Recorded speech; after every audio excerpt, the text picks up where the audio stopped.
सामान्यांच्या न्याय हक्कासाठी पाहत रहा फक्त दखनी स्वराज्य।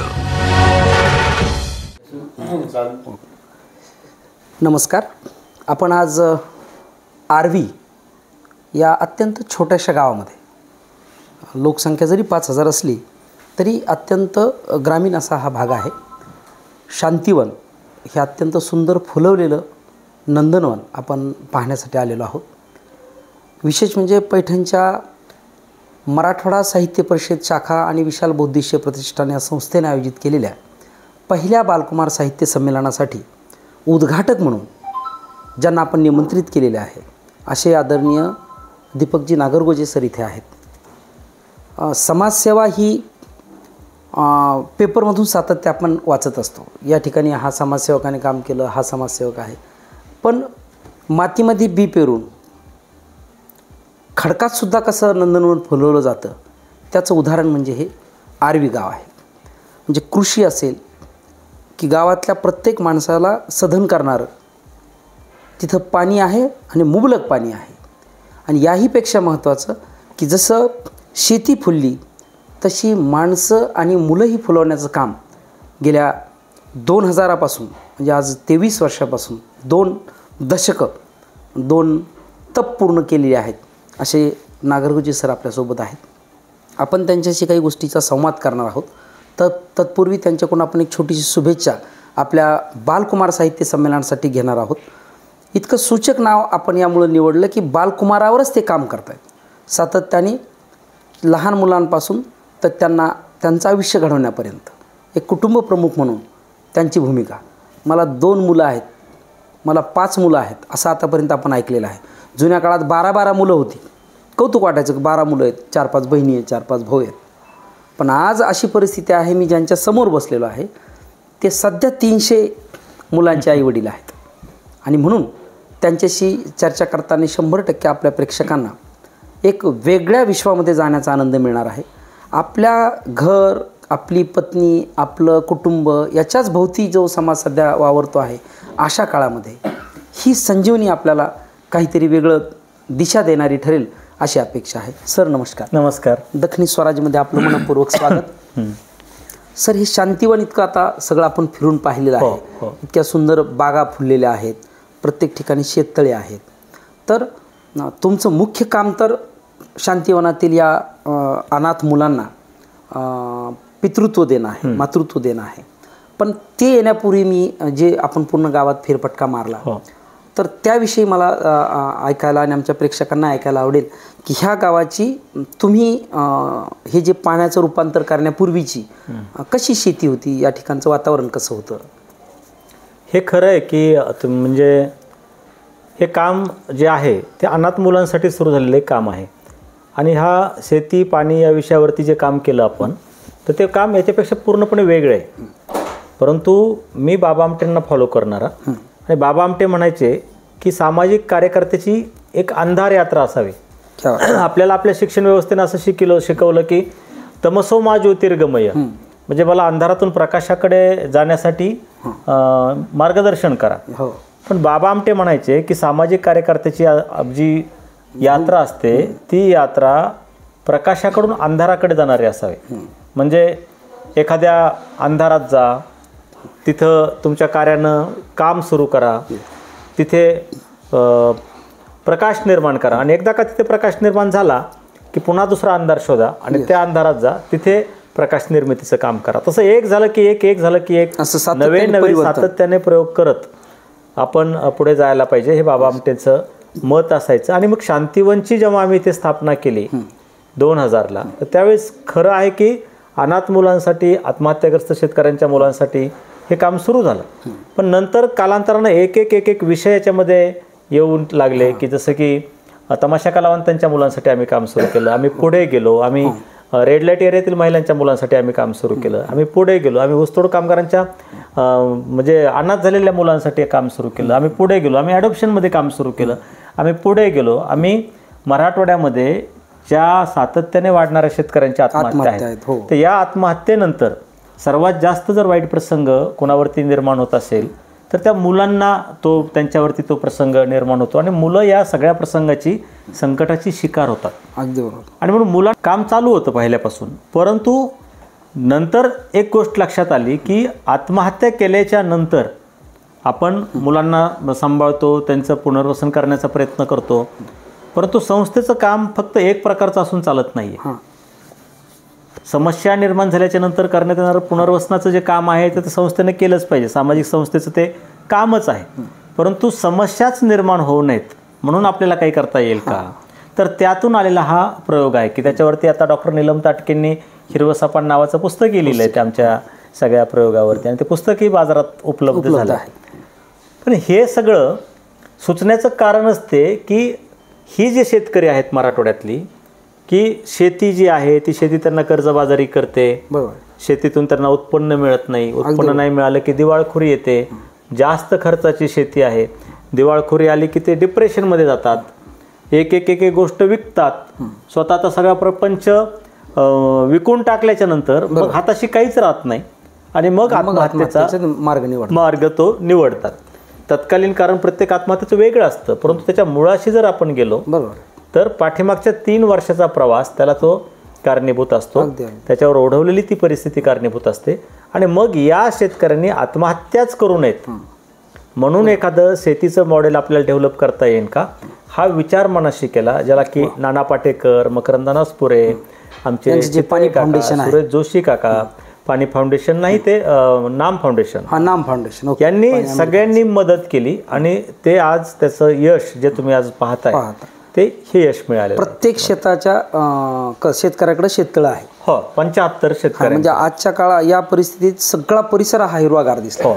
अगदी म्हणजे डोंगर हिरवे नाहीत परंतु शेती सगळी हिरवी. बरोबर आहे. ही ती केवळ ही किमया तुमच्या नवीन इन्व्हेन्शनची आहे.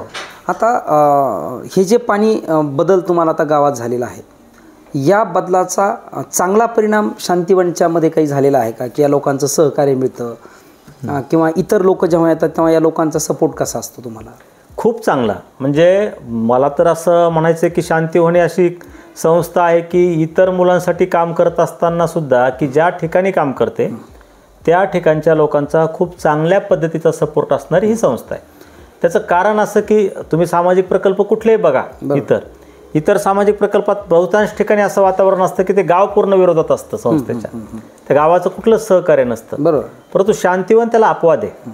शांतीवन पहिल्यापासून जेव्हापासून काम सुरू करते, अपवाद म्हणून काही प्रसंग जर सोडले, काही लोक 2-4 लोक सुरुवातीचे जर सोडले, तर इथल्या 99.99% लोकांनी शांतीवनच्या पाठीशी खंबीर उभा राहून सपोर्ट केलेला आहे. आणि ह्या सगळ्या प्रयोगामुळे फक्त एकच प्रयोग नाही, शेती पाण्याचाच प्रयोग नाही आहे गावामध्ये, तर आमचा शेती पाण्याचा प्रयोग आहे, आमचा कृषी विस्तारीकरणाचा प्रयोग म्हणजे कृषी पीक पद्धतीचा प्रयोग आहे, त्याच्यानंतर विधवा घटस्फोटित महिलांसाठीचं आमचं एक वेगळं मॉडेल आहे, ते मॉडेलवरती पण आम्ही काम करतो. त्याच्यानंतर उच्च शिक्षणासाठी मुलांच्या आम्ही इथून प्रयत्न करतो, गावातल्या मुलांच्या उच्च शिक्षण. याला शासनाचा कुठला निधी तुम्हाला? शासनाचा कुठलाच निधी नाही आहे. तुम्ही हे फक्त तुमच्या सगळ्या लोकसहभागातून अनेक चांगली माणसं आमच्या बरोबर आहेत. आता ही जी मुलं तुमच्याकडे शिकतात, आता आम्ही शाळेत पाहिलं की जवळपास 750च्या वर तुमची विद्यार्थी संख्या आहे आणि 300 मुलं ही अनाथ आहेत, उरलेली 350 मुलं ही गावातल्या परिसरातली आहेत. हे जे सामाजिक अभिसरण तुम्ही घडून आणता, याचा काय चांगला परिणाम तुम्हाला जाणवतो? खूप चांगला परिणाम याचा जाणवतो की सुरुवातीला जेव्हा मी काम सुरू केलं तेव्हा वय 18 वर्ष होतं. हो, तुमचं वय? माझं वय म्हणजे जेव्हा काम म्हणजे ज्या वयामध्ये मुलं जेव्हा प्रकल्पाची सुरुवात केली त्यावेळेस 21 वर्ष वय होतं. म्हणजे ज्या वयामध्ये शिक्षण घ्यायचं असतं, ज्या वयामध्ये फिरतात भटकतात, त्या वयात मी कामाचं ठरवलं आणि काम सुरू केलं, प्रत्यक्ष काम सुरू केलं. तर त्यावेळेस माझ्या ज्या संकल्पना आहेत त्या काही लोकांना पटत नव्हत्या, काही लोकांना ते हे असं शक्य आहे आणि विश्वास पण नसतोच ना, असं माझं काय कुठला परंपरा नाहीये सामाजिक कामाची किंवा वडिलोपार्जित असे फार मोठे राजकीय लिडरशिप वगैरे आमच्या घरी नव्हती किंवा सामाजिक कार्यकर्त्याची बी पार्श्वभूमी अशी काय फार मोठी नव्हती. मग त्यावेळी जेव्हा हे काम सुरू केलं आणि बाकीची मुलं मी उचलून इथं आणायला लागलो, तर त्यावेळेस काही लोकांना असं वाटलं की हे काहीतरी वेगळं चाललंय. मग मी त्या मुलांना गावातल्या शाळेत प्रवेश द्यायला लागलो. तर 1-2-3 जणांनी असं एक गावामध्येच तो म्हणजे बोभाटा केला की ह्या मुलामुळे आपल्या मुलांचे संस्कार बिघडतील, ह्या मुलांना आपल्या शाळेत आल्याच्या नंतर हे होईल, ही मुलं कुठून आली, यांचा काय संबंध आहे शाळेत, गावासाठी शाळा आहे. आणि मग त्यावेळेचे सरपंच शहाजी भोसले, भगवानप्पा मुळे यांनी मला सपोर्ट केला खूप. आणि जी बोलणारी लोक होती त्यांच्या विरोधात त्यांनी भूमिका घेतली आणि त्यांनी सांगितलं की शाळेचं मंदिर हे सगळ्यांसाठी असतं, असं नसावं की ह्याला प्रवेश नाही त्याला प्रवेश नाही. आणि माझ्या मुलांना इथं गावात आता तुम्ही आलात, रस्ता आत्ता झाला हा खडीकरण आहे, ते पण चांगला पक्का रस्ता नाही. त्यावेळेस चिखल तुडवत आम्ही गावामध्ये जायचो, पाऊल वाट होती एक, चिखल तुडवत गावामध्ये जायचो, ती मुलं गावामध्ये जायची, गावातल्या शाळेत जायची. आणि तिथं गेल्याच्या नंतर ह्या 2-4 ठरलेल्या लोकांचा मान अपमान त्यांना सहन करावा लागायचा. तर एक मनात आलं की आपण या मुलांसाठी वेगळं काहीतरी केलं पाहिजे. आणि मग त्याला एक फार मोठी त्याची एक हे आहे, ते सांगत बसलं तर आपल्याला कितीतरी तास पुरणार नाही. परंतु त्यावेळी शिक्षणाधिकाऱ्यांनी आम्हाला इथे एक स्पेशल केस म्हणून शाळा दिली आणि मग त्या शाळेचा दर्जा आम्ही इतका चांगला सुधारवला की गावातल्या माझ्या मित्रांना पण वाटायला लागलं की आपली सुद्धा मुलं या शाळेत आली पाहिजे. आणि मग त्यांची सुरुवातीला 8 मुलं, नंतर 10 मुलं, असं करता करता आता जे तुम्ही 350 मुलं म्हणालात, तर ही 350 मुलं इथे आली. बाबा आमटे म्हणायचे त्या पद्धतीने की बाबांनी सांगितल्याप्रमाणे पद्धतीने आमचं काम सुरू होतं. आणि मग इथं हे केल्याच्या नंतर मग आम्ही आधी अनाथ मुलांचं काम करत होतो, नंतर तमाशा कलावंतांच्या मुलांसाठी काम सुरू केलं, रेड लाईट एरियातील महिलांच्या मुलांसाठी काम केलं. आम्ही वेगवेगळ्या म्हणजे अनुसूचित जाती जमातीतल्या मुलांसाठी काम सुरू केलं. ही सगळी मुलं इथे येत होती, शिकत होती, चांगलं पुढं जात होती, चांगले मार्क्स मिळत होती. नवोदयसारख्या म्हणजे परीक्षेतून आमची आतापर्यंत स्थापनेपासून आता 15-16 मुलं आतापर्यंत नवोदयला गेली आमची. म्हणजे हा आमचा रिझल्ट जेव्हा यायला लागला तर जवळची काही लोक म्हटली की आम्हाला या शाळेत मुलं पाठवायची, ती पाठवायला लागली, बाकीचे मुलं यायला लागली. मग हळूहळू असं एक हे झालं की ज्या शाळेतून आम्हाला बाजूला काढलं होतं त्या शाळेत न जाता गावाच्या बाहेर 1 किलोमीटर ही शाळा असताना सुद्धा चिखल तुडवीत मुलं पुन्हा इकडे यायला लागली. अगदी बरोबर. आणि आता तर तुम्ही त्यांना मोफत सगळं पहिल्यापासूनच मोफत आहे, पहिल्यापासूनच प्रवास मोफत आहे, शाळा मोफत आहे. आणि शासनाची कुठली योजना न घेता ही पूर्ण. आणि मग त्याचा परिणाम आज असा झाला की सामाजिक अभिसरण ज्याला आपण म्हणतो, की माझं पहिल्यापासूनचं जे स्वप्न आहे की ज्यांनी शांतीवनला आजपर्यंत भेट दिली म्हणजे सुरुवातीपासून त्यांनीपासून आजपर्यंत कुणालाही विचारा की शांतीवनमध्ये गेल्याच्या नंतर अशी कुठेही पाटी तुम्हाला दिसणार नाही की हा अनाथ मुलांचा आश्रम आहे, हा उपेक्षित मुलांचा आश्रम आहे, किंवा इथं तुम्ही असं वागलं पाहिजे, तसं वागलं पाहिजे, असं म्हणे लिहिलेल्या असं नाही इथे कुठे. जे आहे त्या मुलांवर बिंबवलं, जे आहे ते गळी उतरवायचं. बरोबर. वाचन करण्यासाठी किंवा असं मन लिहून ठेवली म्हणून कोणी सुधरत नाही. बरोबर. मग ते करत असताना तुम्ही जेव्हापासून दारातून आज तिथे फिरताय, सकाळपासून बघताय, एकही पाठी तुम्हाला दिसणार कुठेच नाही दिसली. बरोबर. फुले तोडू नका, झाडे तोडू नका, स्वच्छता नाही, काहीच नाही. पण तरी स्वच्छता कशी दिसली, एकदम सुंदर. तरी फुलं झाडावरच दिसली, बरोबर, पानं झाडावरच दिसली, बरोबर, असं काहीही नाहीये. आणि मुलं सुद्धा टापटीप मध्ये दिसली आणि प्रसन्न. म्हणजे आपल्या घरामध्ये आपण अशा पाट्या लावतो का की हे किचन आहे, इथे जाऊ नका, तिथे हे करू नका, तिथे ते कुंडीतलं फुल तोडू नका. म्हणून तुम्ही शांतीवन एक घर बनवलं. हा, मग शांतीवन एक घर बनवलं. आणि मला असं करायचं नव्हतं की जे अनाथपणाचा जो शिक्का आहे मुलांचा तो त्यांच्या कपाळावर नव्हता लावून ठेवायचा, की कोणीही असं स्वतःला अनाथ समजू नये, कोणीही वंचित समजू नये. आणि मग हे अनाथपण, हे वंचितपण वेगळं ठेवायचं नव्हतं, म्हणून मी गावातल्या मुलांना इथं प्रवेश दिला. आणि मग गावातली मुलं इथं येऊन ह्या मुलाबरोबर शिकायला लागली. बाकीच्या ठिकाणी अनाथ मुलं बाहेरच्या शाळेत जाऊन शिकतात, पण हे असं ठिकाण आहे की गावातली मुलं अनाथ मुलांच्या आश्रमात येऊन शिकतात. अगदी अगदी. हे खरं सामाजिक अभिसरण आहे. आणि हे करत असताना आज तमाशा कलावंतांची मुलगी आणि गावातल्या सरपंचाची मुलगी एका बाकड्यावर बसून शिकतात एकत्र, म्हणजे एका वर्गात एका बाकड्यावर बसून शिकतात. हे खरं सामाजिक अभिसरण आहे. आणि शांतीवननं ते सामाजिक अभिसरण लोकांच्या मनामनात रुजवलंय. आज तुम्ही पाहताय की सगळ्या टीव्हीवरती माहीत असतं, वर्तमानपत्रातून येतं की शांतीवनमध्ये कोण मुलं शिकतायत. हे माहीत असताना सुद्धा चांगल्या घरातली मुलं इथं शिकायला येणं हेच खरं लोकांनी मनात घडवलेलं परिवर्तन, समाजामध्ये हे परिवर्तन घडलंय. हा, म्हणजे बाबा म्हणायचे की लोकांनी जर तुझ्या बरोबर नाही आलं तर लोकांकडे पाठ करून उभा राहा, लोक तुझ्या पाठीशी येतील. हा अनुभव जो आहे तो अनुभव प्रत्यक्ष अनुभवायला मिळाला. आता तुमचा बीड जिल्हा जो येतो हा मोठ्या प्रमाणात ऊसतोड कामगारांचा जिल्हा आहे आणि प्रामुख्यानं ऊसतोड कामगार हा पूर्ण राज्यामध्ये वेगवेगळ्या कारखान्याला बीडमधून जातो. तर यांच्या मुलांसाठी तुम्ही काही पुस्तिका लिहिलेली, त्यांच्या ऊसतोड कामगारांच्या जीवनाच्या दुःखाच्या व्यथा तुम्ही त्यात मांडलेल्या आहेत. तर ती तुम्हाला प्रेरणा कुठून मिळाली की आपण हे लिहिलं पाहिजे? तुम्ही तर ऊसतोड कामगार कधी राहिलेले नाहीत, मग तशी धारणा किंवा त्यांचं सहजीवन तुम्ही कसं त्यात नोंदवलं? मी माझ्या आयुष्यामध्ये 2 पद्धतीने काम केलंय. म्हणजे बाबा आमटे म्हणायचे की सामाजिक संस्था जेव्हा काम करतात तेव्हा प्रत्येक गोष्टीचा ठेका आपण घ्यायचा नसतो.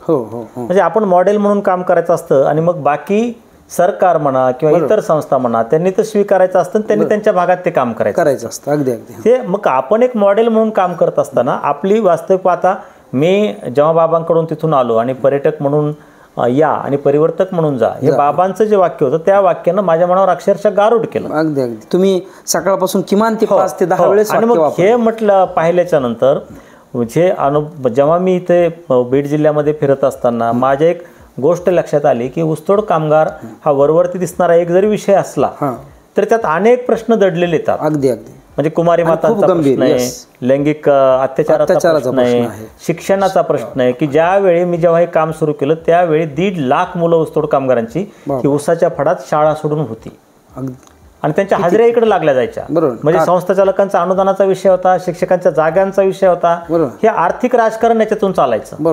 अर्थकारण होतं मोठं जे ऊसतोड कामगारांच्या मुलांची होळी करून त्याच्यावरती भाकरी भाजण्याचा हे प्रकार होता. म्हणजे त्यांची स्वप्न जाळली जात. तर मी हे सगळं करत असताना मी सरसकट ऊसतोड कामगाराच्या मुलाला इथे प्रवेश देऊ शकत नव्हतो.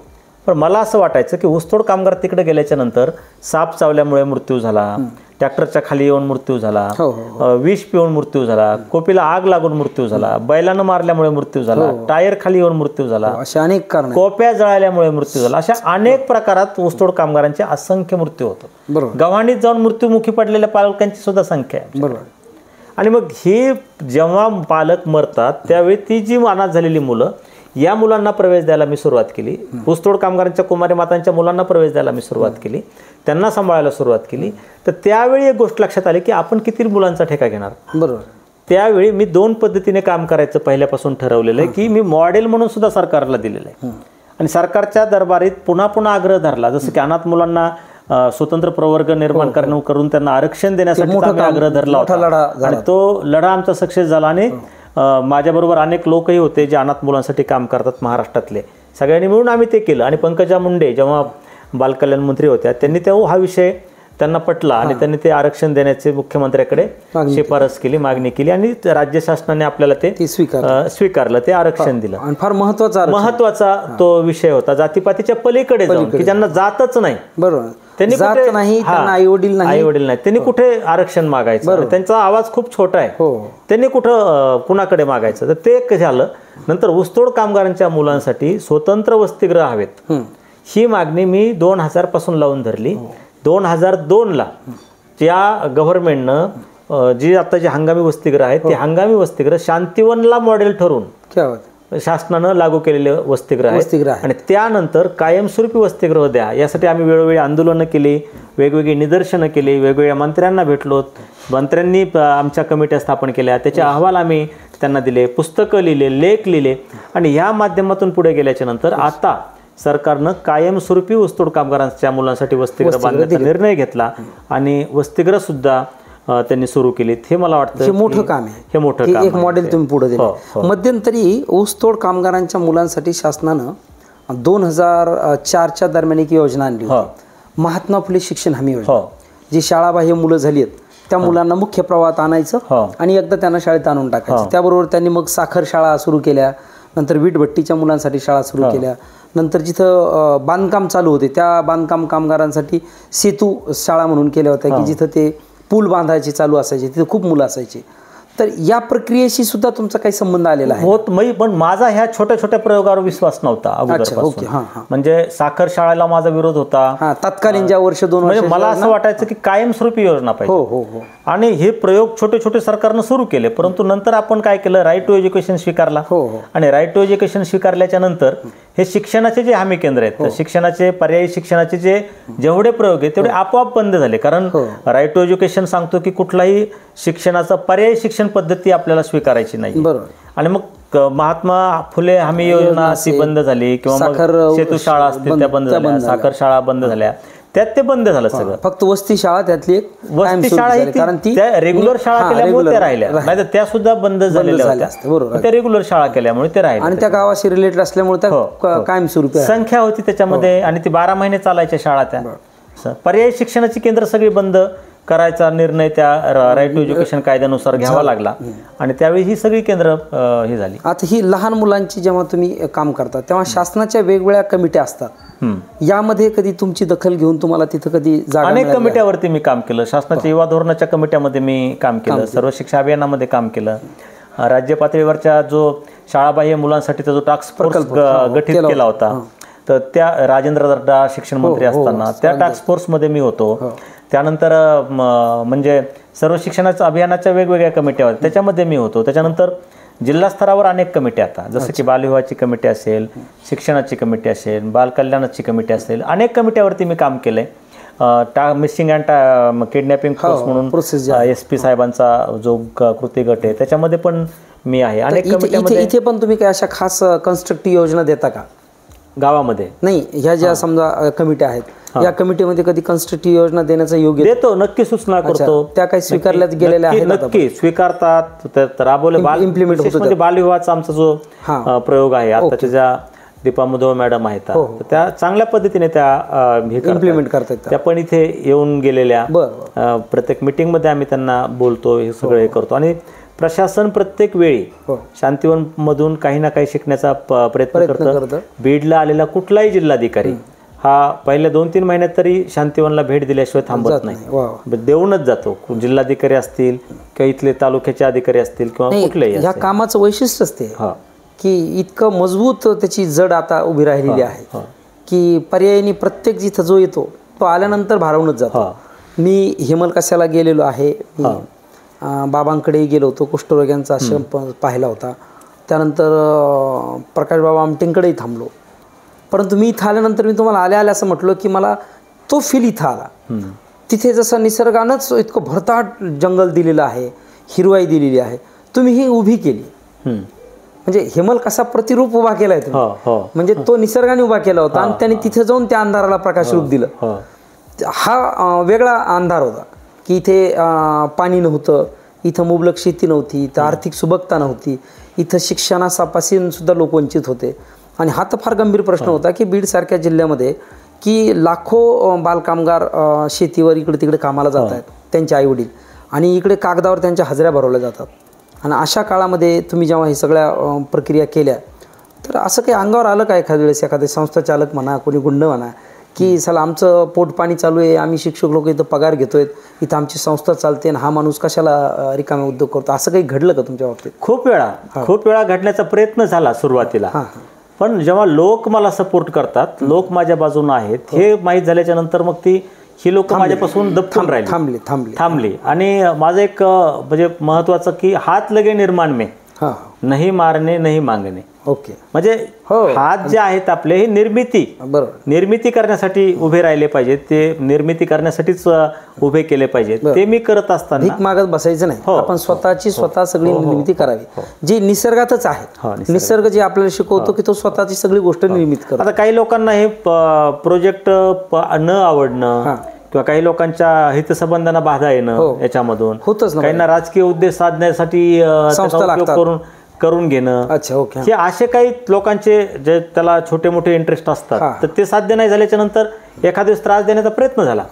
पण मीही त्याला जुमानलं नाही आणि लोकांनी त्याला गाव पूर्णपणे शक्तीनिशी पूर्णपणे ही सगळ्यात मोठी शक्ती. गाव पाठीशी आहे, तालुका पाठीशी आहे. आणि आम्ही बी जेव्हा संकट या लोकांवरती येतात तर फक्त शांतीवन मध्येच नाही तर शांतीवनच्या बाहेर जाऊन सुद्धा आम्ही कामं करतो. त्याचं तुम्हाला 1-2 चांगले उदाहरणं मी तुम्हाला सांगेल की जेव्हा दुष्काळ या परिसरात पडलेला होता 2 वेळा, तर पहिल्या दुष्काळात आम्ही खूप मोठं काम नाम फाउंडेशन आणि पाणी फाउंडेशन आणि आम्ही सगळ्यांनी मिळून केलं. त्यानंतर चारा छावण्या जेव्हा सुरू झाल्या होत्या तेव्हा 10,000 लोकांना जेवणाची व्यवस्था आम्ही शांतीवनच्या माध्यमातून आम्ही प्रत्येक चारा छावणीवरती शेतकऱ्यांसाठी केलेली होती. इथून जेवण जायचं. तर कोविडच्या 2 लाटीमध्ये पहिल्या लाटीमध्ये आम्ही 10,000 लोकांना जेवण देत होतो प्रत्येक दिवशी.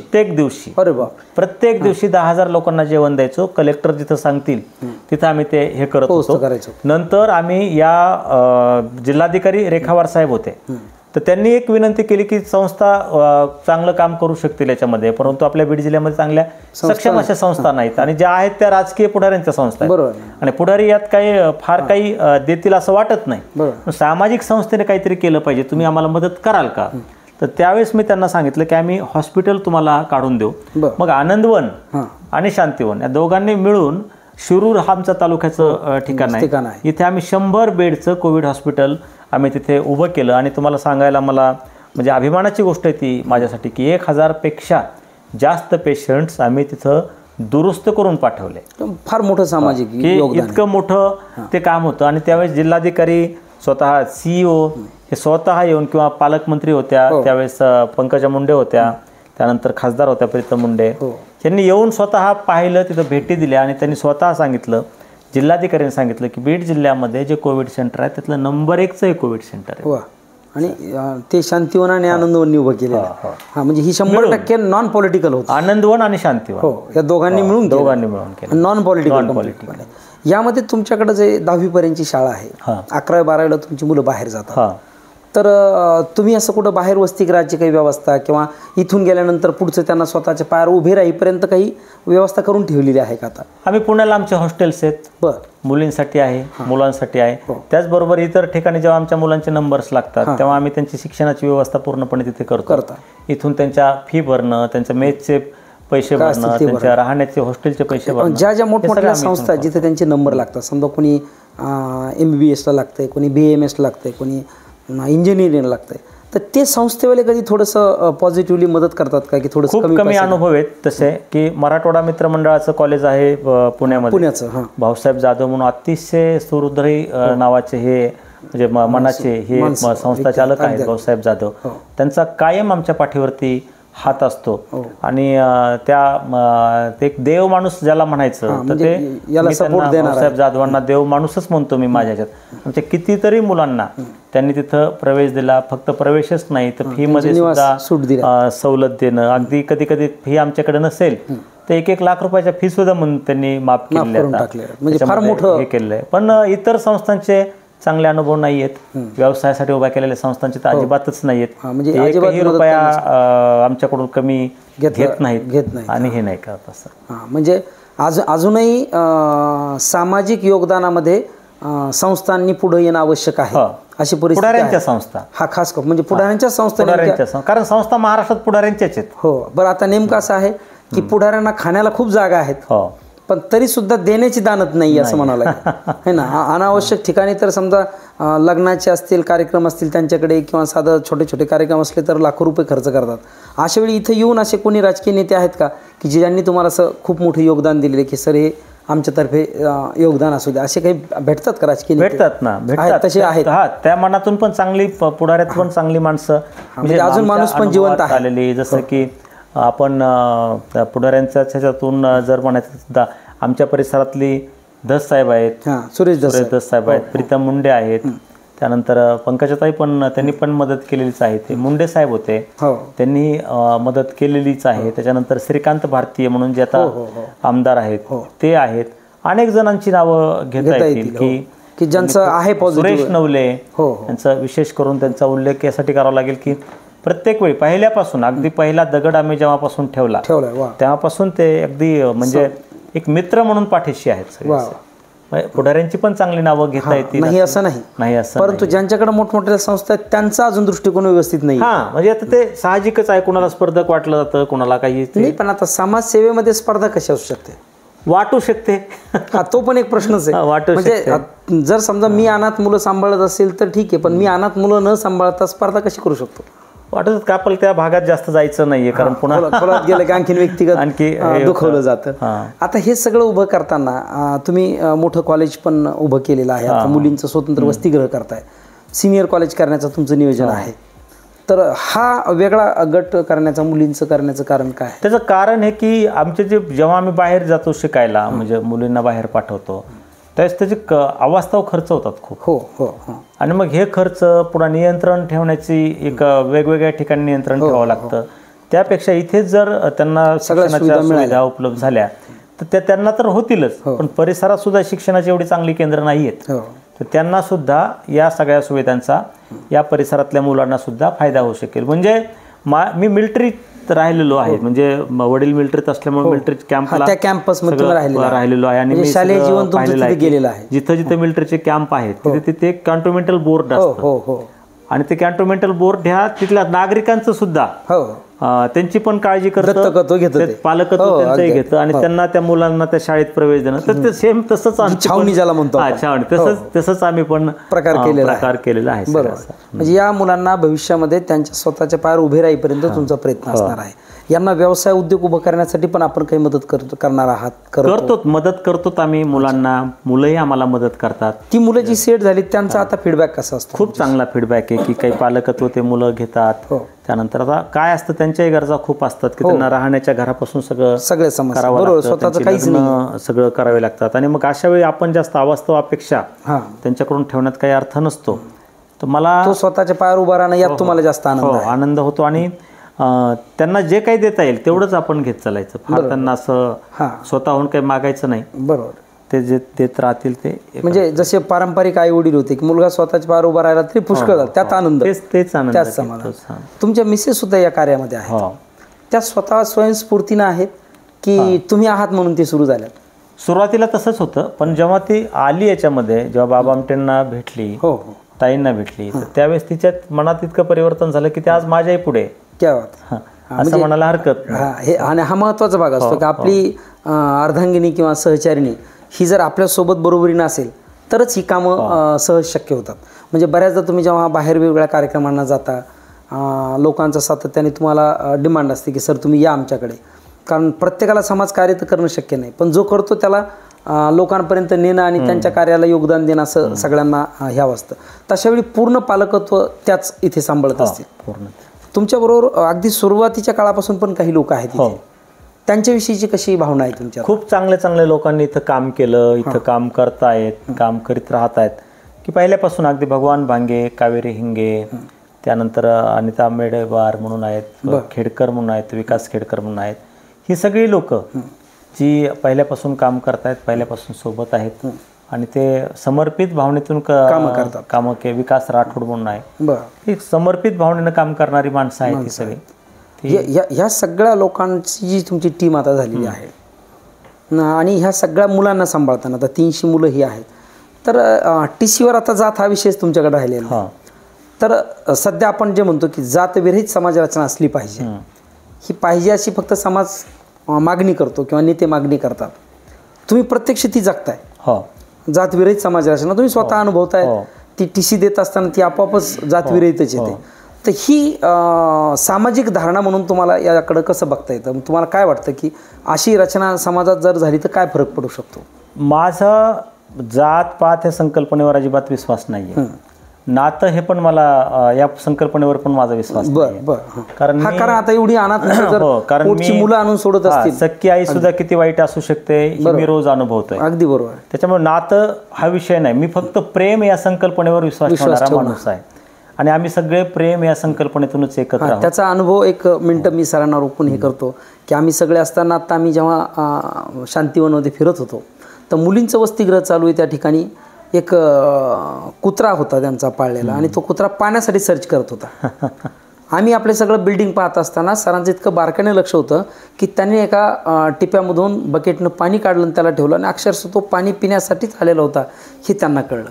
म्हणजे ही जी प्रेम भावना आहे ही मुक्या प्राण्यापासून तर ज्यांचं कोणी दाता नाही त्यांच्यापर्यंत त्यांची आहे, ही पण एक महत्त्वाची गोष्ट मला सांगितली पाहिजे. त्याचं उत्तम उदाहरण मी येतोय, आता तुम्ही सांगितल्याची समोर मी नेहमी देत असतो की मी एकदा म्हटलं होतं की माझ्याकडे 3 ऑटिझमची मुलं आहेत की त्यांना काहीच कळत नाही. अगदी अगदी. आम्ही ती छोटी काहीच कळत नाही, पण प्रेम इतकं छान कळतं की प्रेमाची मग इतकी सोपी भाषा आहे की त्या सुंदर चेहऱ्यावर स्माइल नातं तुम्हाला बंदिस्त करतं. बरोबर. नातं तुमच्या अपेक्षा ठेवतं. क्या बात. नातं थांबून ठेवतं तुम्हाला. पण माझ्यावरती यांनी एक कविता केलेली, आपले कवी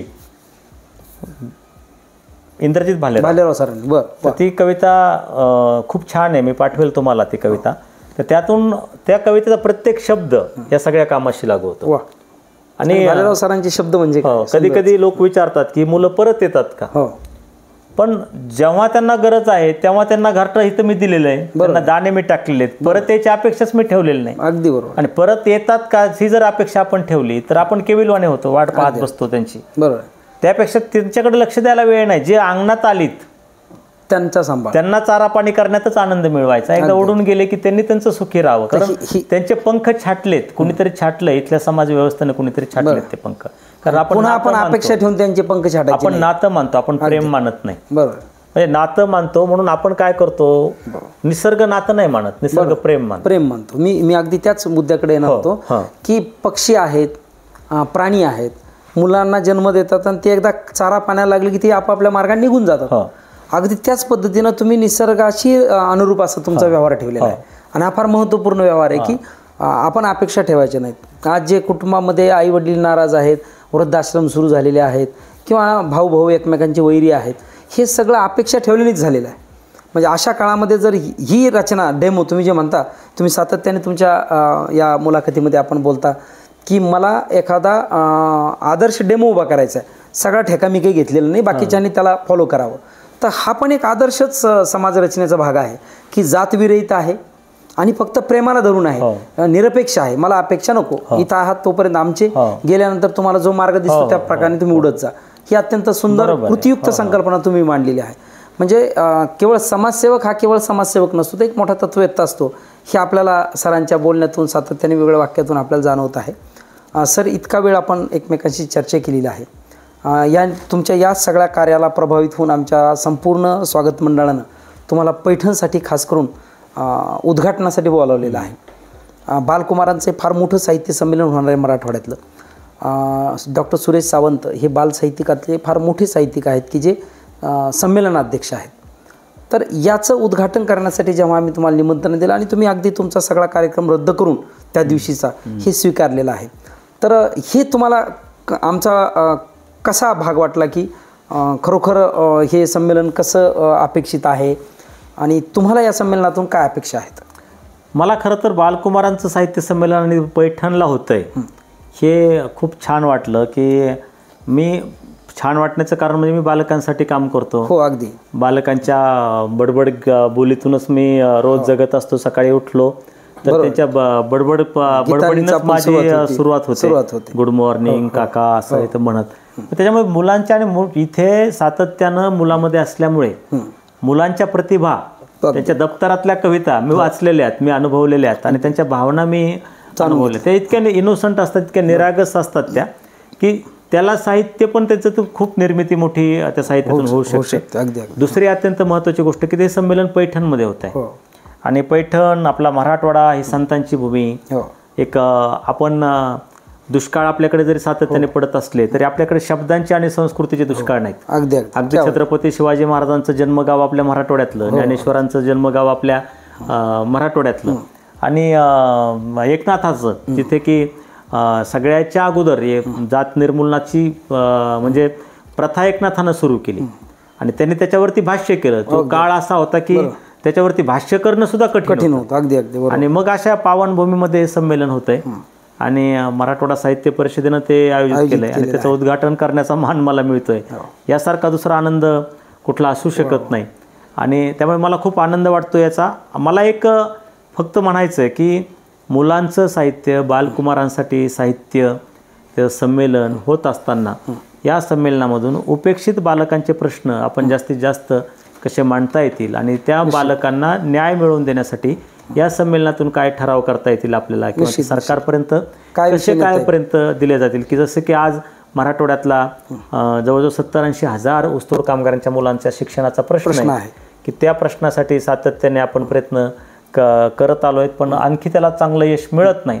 तर साहित्य संमेलनामध्ये या जर ठराव झाला तर मोठ्या साहित्य संमेलनामध्ये त्याचा ठराव होऊ शकतो आणि साहित्य संमेलनामध्ये झालेले ठराव हे सरकारला विचार करायला लावतात. त्याचबरोबर आपल्याकडं वीटभट्टीवर काम करणारे मुलं आहेत, त्याच्यानंतर कापूस वेचणारी मुलं आहेत की जे 2-2 महिने शाळेत येत.